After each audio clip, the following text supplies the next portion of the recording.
জাতীয় সংসদের একাধিক আসনে প্রার্থী হওয়ার সুযোগ বাদ, কোনো আসনে 40% ভোট না পড়লে ওই আসনে ভোট বাতিল, এবং কোনো আসনে না ভোট বেশি পড়লে সেই আসনে নতুন করে নির্বাচনের আয়োজন করা।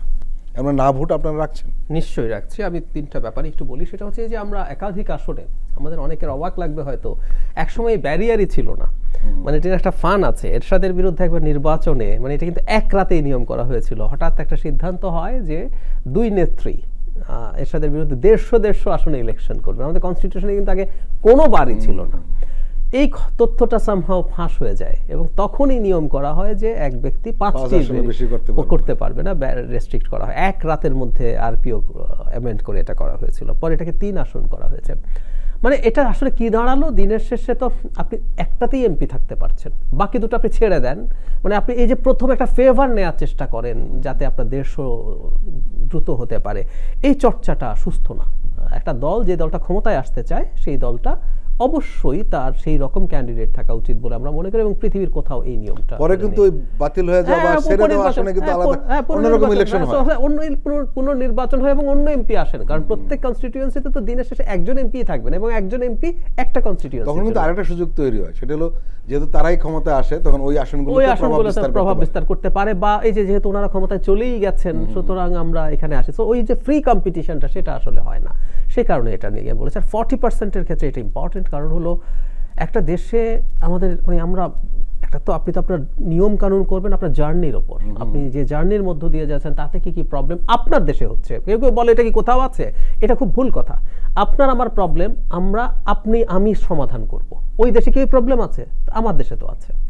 সো 5% নিচে ভোট পেয়ে এমপি হওয়ার ঘটনা আমরা দেখেছি এই বিগত সরকারগুলোর সময়। সুতরাং এটা কোনো নির্বাচন হতে পারে না। সো টোটাল যে ভোটার তার 40%-এর নিচে যদি হয় এটাকে আসলে ভোট হয়েছে বলে আমরা মনে করব না। না ভোটের ক্ষেত্রে, না ভোট বাংলাদেশে আগেও একবার এসেছিল। না ভোটটা আসলে অন্তত একটা ইম্পর্টেন্ট প্রয়োজন আছে। আমরা যখন স্টেক হোল্ডারদের সাথে কথা বলেছি, ধরুন বিনা প্রতিদ্বন্দ্বিতায় নির্বাচন, আমি আর সব যুক্তি সরিয়ে রাখি যে আপনি বাতিল করবেন কি করবেন না। 2014 সালে একটা তথাকথিত নির্বাচনের মাধ্যমে একটা সরকার 5 বছর ক্ষমতায় ছিল, যেখানে সরকার গঠিত হয়েছে একটা ভোটও দেওয়ার আগে, এবং সেটা হয়েছে মনোনয়নপত্র প্রত্যাহারের শেষ যেদিন সেদিন ঘোষিত হয়ে গেছে এবং একটা সরকার গঠিত হয়ে গেছে উইথআউট এ সিঙ্গেল ভোট। আমাদের কনস্টিটিউশনের 65(2)-তে আছে যে প্রত্যক্ষ ভোটে এমপিরা নির্বাচিত হবেন এবং তারা সরকার গঠন করবেন, যে যে ব্যাপার।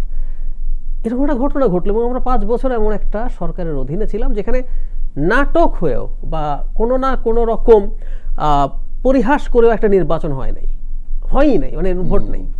না ভোট থাকলে কিন্তু এটা হতো না। না ভোট থাকলে, না ভোটে কিন্তু একটা প্রার্থী, ধরুন আর কোনো প্রার্থী নেই কিন্তু না ভোট তো আছে, সেখানে ইলেকশন হতে হবে সেখানে। তাহলে কিন্তু এই জিনিসটা আমরা তখনই অ্যাভয়েড করতে পারতাম। সো এটা একটা গুরুত্বপূর্ণ জায়গা হচ্ছে এটা। অ্যাট দ্য সেম টাইম আরেকটা ইম্পর্টেন্ট ইম্প্যাক্ট আছে, সেটা হলো দলগুলো তাদের প্রার্থী সিলেকশনের ব্যাপারে সতর্ক থাকবে। কারণ আমরা দিনের শেষে দলকে যেমন ভোট দিই, প্রার্থীকেও দেখতে চাই। এই যে নানা অভিযোগের মানুষকে আমরা দেই, দলগুলোর উপর একটা চাপ তৈরি হবে। না ভোট একটু বিস্তারিত বলা দরকার। না ভোট দুরকম, একটা হচ্ছে সিম্বলিক।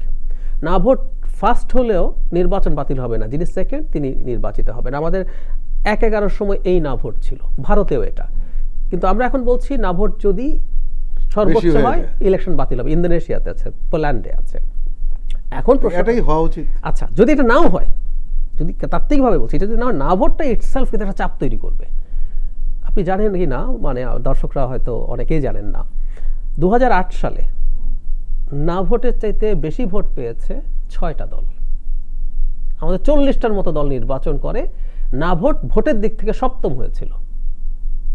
সুতরাং রাজনৈতিক দলের চেহারা বেশি ছিল এবং সামনে এটা আরো বাড়তে পারে। সো যদি সিম্বলিকলিও থাকে, আপনি দেখবেন এটা দলের উপরে চাপ তৈরি করবে, বড় ধরনের চাপ তৈরি করবে, নিঃসন্দেহে মানসিক চাপ তো বটেই। হ্যাঁ।